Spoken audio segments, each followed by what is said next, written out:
En novembre 2015, M. Tshisekedi, de retour de l'Angola, vous avez dit, nous ne voulons pas du dialogue formant Kabila. Absolument. Oui, mais justement. Oui. Alors, qu'est-ce qui a fait qu'aujourd'hui, vous... Mais je vous dis que cette ordonnance n'est pas publiée au journal officiel, donc elle n'a pas d'importance, elle n'est pas reconnue. Je reviens à ma question sur les millions de dollars que vous auriez perçus. Qu'est-ce qui explique alors, si vous affirmez aujourd'hui que vous n'avez rien reçu, des nombreux allers-retours, notamment de votre frère Christian Tshisekedi.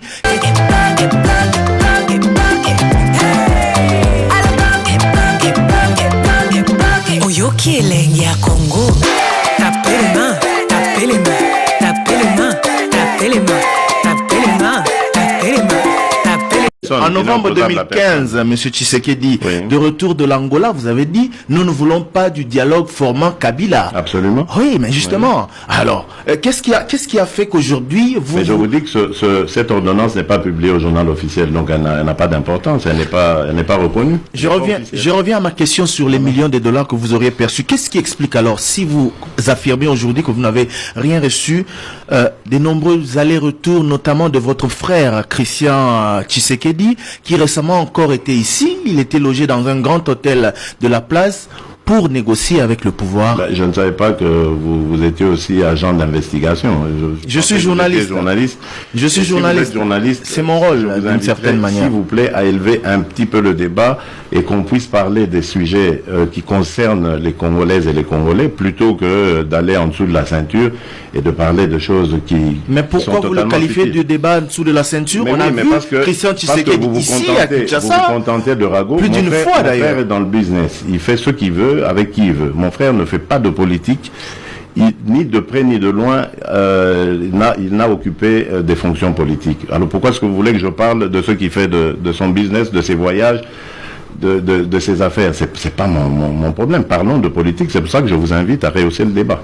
Parlons politique. Lors de la première liste de délégations UDPS pour participer à la formation de ce comité préparatoire, la signature d'Étienne Tshisekedi, le président de votre parti, était au bas d'un document qui désignait chef de cette délégation M. Tendai, membre de cette délégation Christian Tshisekedi.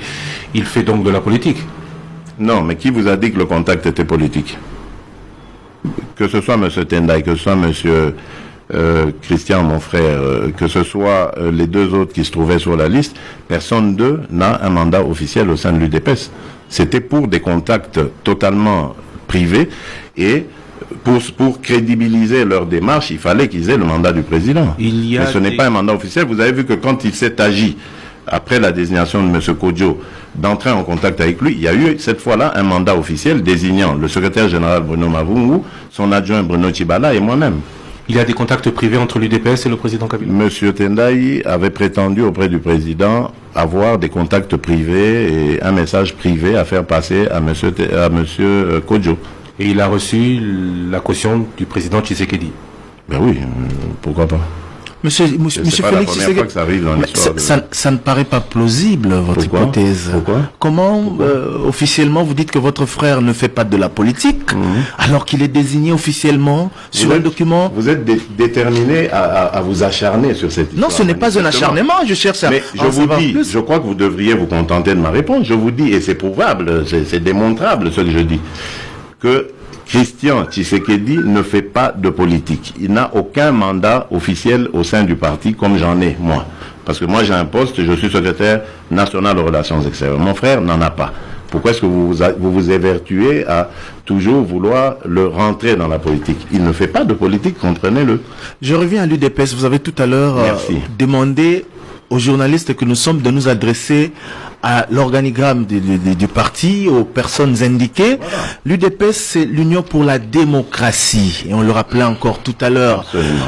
Que répondez-vous à la franche, non moins importante, de votre parti, certains militants et même des hauts cadres parmi eux, des fondateurs, qui ne sont pas pour cette démarche, qui ne sont pas pour que l'UDPS aille au dialogue? Je réponds que c'est leur droit et que je respecte absolument. Mais en décembre 2010, ce parti avait désigné Étienne Tshisekedi comme son président et lui a donné le pouvoir de l'engager. Et il l'engage, c'est sûr que nous exécutons. Donc voilà. Mais aujourd'hui, Tshisekedi et tout son bureau ne parlent pas forcément au nom de ces militants qui sont opposés au dialogue. Mais vous savez, en politique, on ne peut pas avoir du 100% au moment où on prend des options. Et très souvent d'ailleurs, en politique, c'est très délicat d'avoir raison avant tout le monde. Vous êtes sûr d'en avoir eu combien? 60%? Non, je ne fais pas de sondage là-dessus. 30%? Mais l'histoire nous démontre que très souvent, Étienne Tshisekedi a pris des options que dès le départ, comme ça, le peuple ne comprenait pas, ou ses militants ne comprenaient pas. Et qu'ensuite, on a fini par le comprendre et lui donner raison. Donc, c'est ça, je veux dire, le propre d'un grand leader, d'un grand visionnaire, c'est ça. C'est d'avoir raison avant tout le monde. Parfois, ça fait mal. Parfois, c'est... Jamais, au grand jamais, tant que je serai président de la République démocratique du Congo, je n'aurai en face de moi la délégation du M23 ou de l'AFC, là, ou je ne sais pas, pour négocier.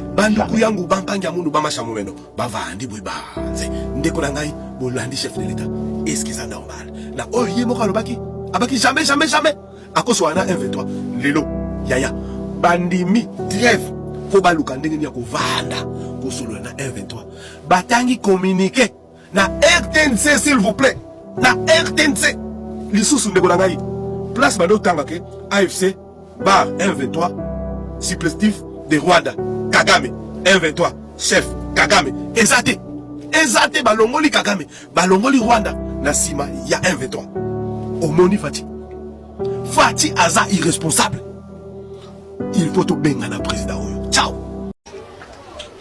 Oyebi na komo préféré na bota mataki zengi na Allemagne ke naza normal na Congo. Ona. Ouais. Nzala makasi boy. Ah. Comment tu me sens là papa? Yo bide Congo tu me sens to kondo bota na nzala. Kizenga Allemagne ero aza kotonda. Mais mutu normal a Congo tiki kona na lieti. Est-ce que c'est normal? L'abandon, je dirais, pas l'abandon, la démission à ses fonctions, M. Tshisekedi a permis plus ou moins de croire aux Congolais que pour défendre la République, il faut inviter les mercenaires et non son armée. Il faut inviter les Burundais. Il faut inviter les Ougandais. Il faut inviter, je ne sais pas, plusieurs armées qui opèrent ici, madame, aujourd'hui, parce qu'on parle souvent du Rwanda, au Congo, parce qu'il n'y a pas d'État. Quels sont les pays qui sont opérationnels au Congo? Le Burundi est au Congo. Les AFDLR rwandais sont au Congo. Les ADF ougandais sont au Congo. Les Ougandais, même officiels, sont au Congo, l'armée. Vous avez les Sud-Africains qui sont au Congo. Les Tanzaniens sont au Congo. Les Malawites sont au Congo. Mercenaires européens qui étaient au Congo. Je ne sais pas s'ils sont tous partis. Et quand ils regardent les différents contingents de la MONUSCO, c'est une dizaine de nationalités qui sont au Congo. Ça montre qu'au Congo, c'est tout le monde qui est là. Chacun poursuivant son intérêt, juste parce que le Congo lui-même n'a pas un État. C'est pourquoi il faut refonder l'État. C'est la raison pour laquelle nous devons refonder l'État pour permettre à ce que le Congo vive comme les autres pays.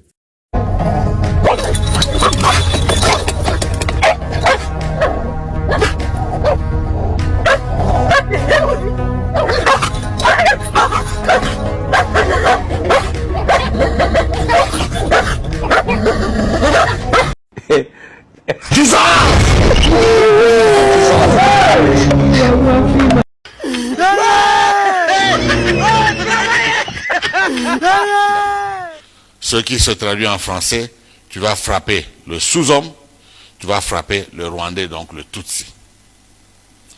1er avril 2025, le groupe d'action et protection de l'enfant, ONG GAP, a alerté sur de nouveaux recrutements d'enfants à des fins militaires dans le territoire de Walikale et par les miliciens Wazalendo.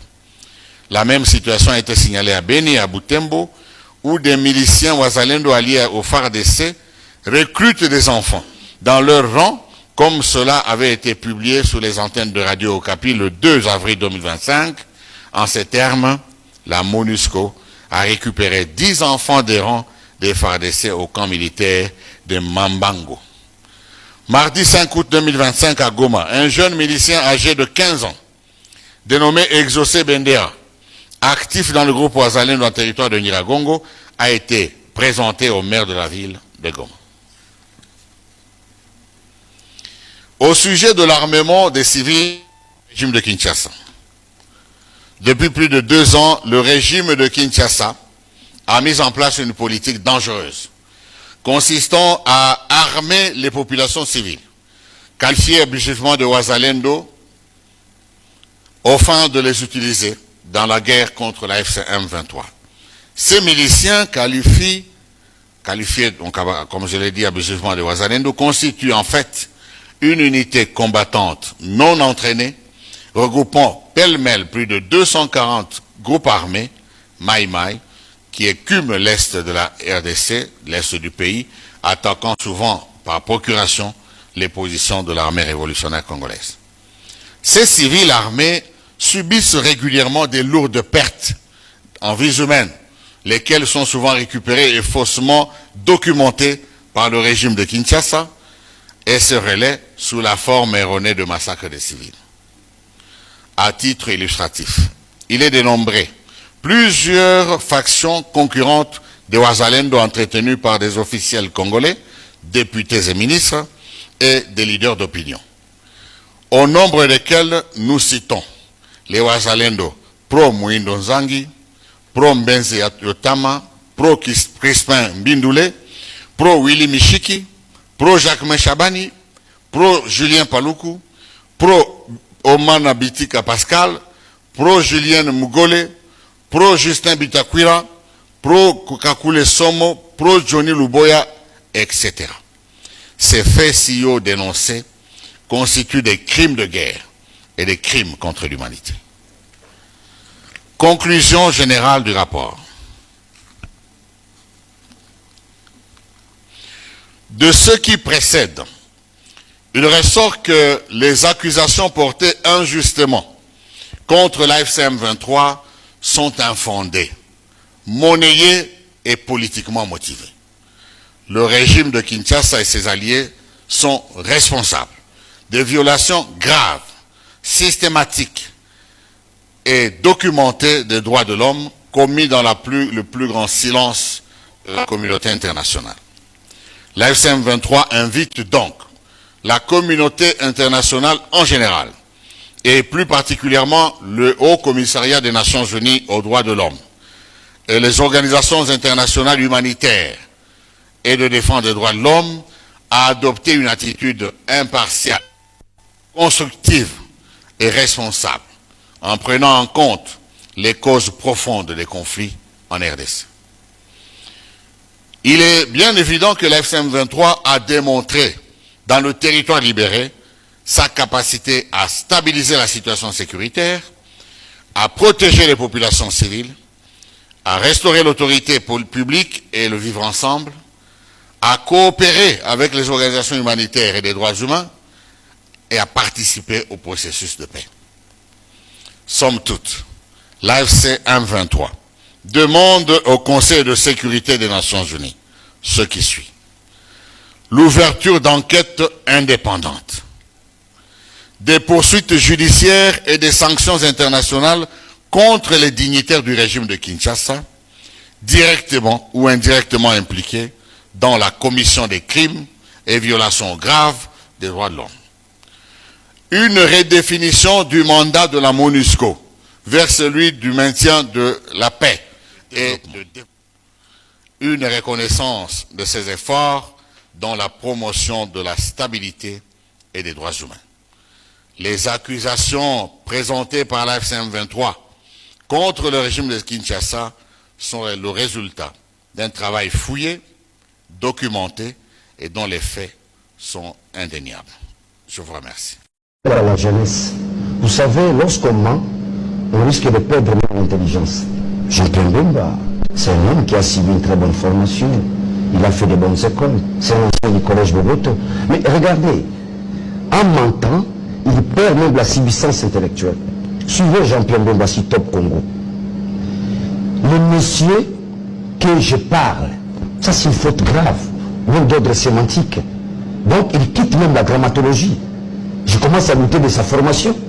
Le monsieur que je parle, il dit ça à Christian Le Sako. Non, non, en bon français, si Jean-Pierre Mbemba me suit, voilà ce que tu devrais dire. Le monsieur dont on parle. Donc il y a un problème de... Il y a un problème d'ordre linguistique. Je commence à douter même de sa formation. Vous savez, lorsqu'on veut mentir, on perd même son intelligence. Parce que celui qui ment, il est avec le diable. Celui qui est dans la vérité, il est avec Dieu. Vous avez une voix tremblante, ça veut dire quoi?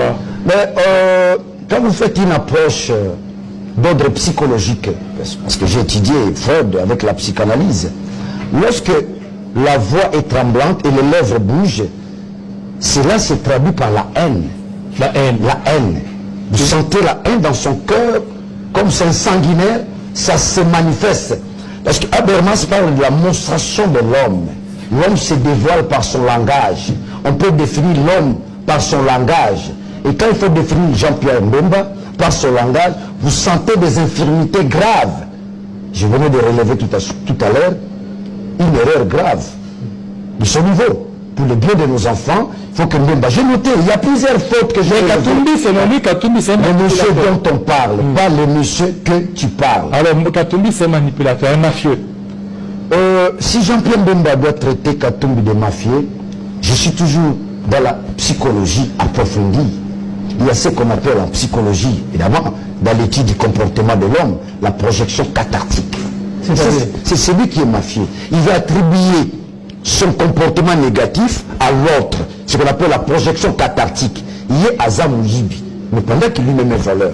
Donc, il se plaît d'observer son comportement négatif à travers l'autre. C'est ça la projection cathartique, c'est que Jean-Pierre Mbemba va faire. Mais si nous devons définir Jean-Pierre Mbemba, en traitant Katumbi des mafieux, le plus grand mafieux c'est Jean-Pierre Mbemba. C'est pourquoi je parle de la projection cathartique. Posons-nous la question, pourquoi Mbemba a été arrêté? Mbemba est allé à la CPI, pourquoi?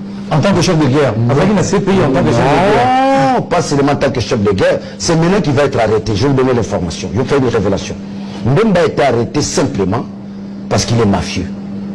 À chaque fois qu'ils arrivaient à conquérir un territoire, il opérait du vol, il dévalisait les banques. Parmi, n'est-ce pas, les griefs retenus dans les chefs de Jean-Pierre Mbemba, il a dévalisé les banques françaises à la République centrafricaine.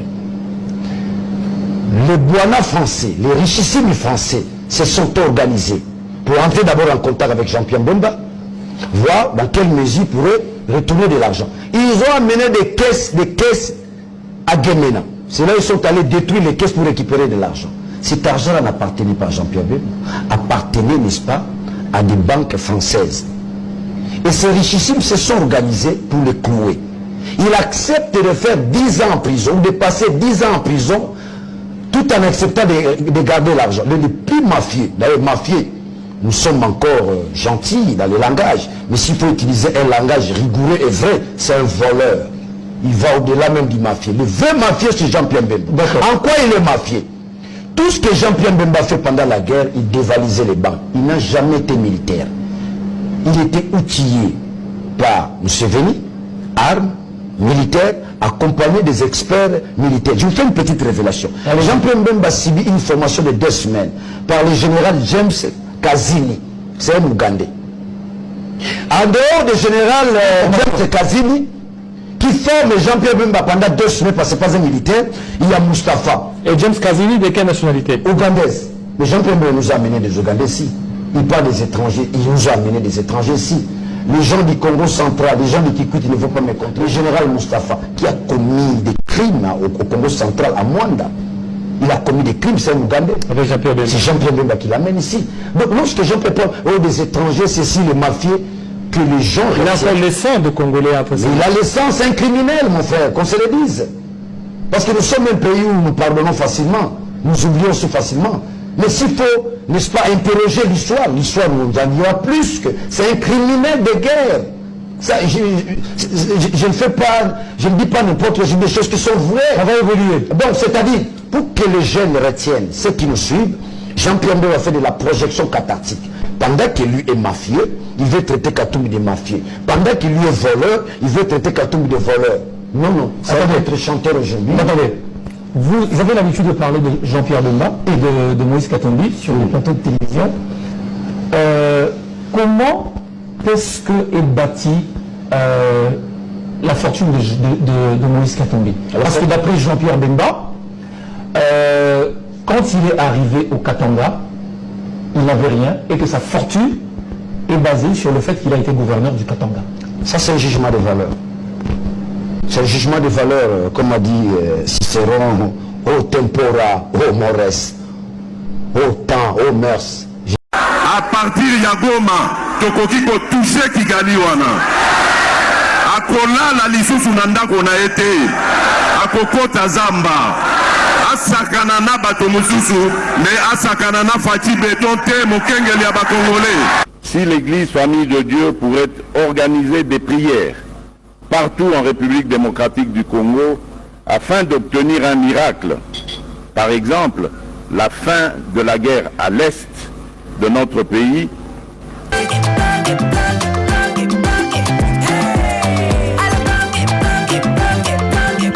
Oyoki Elengi ya Congo.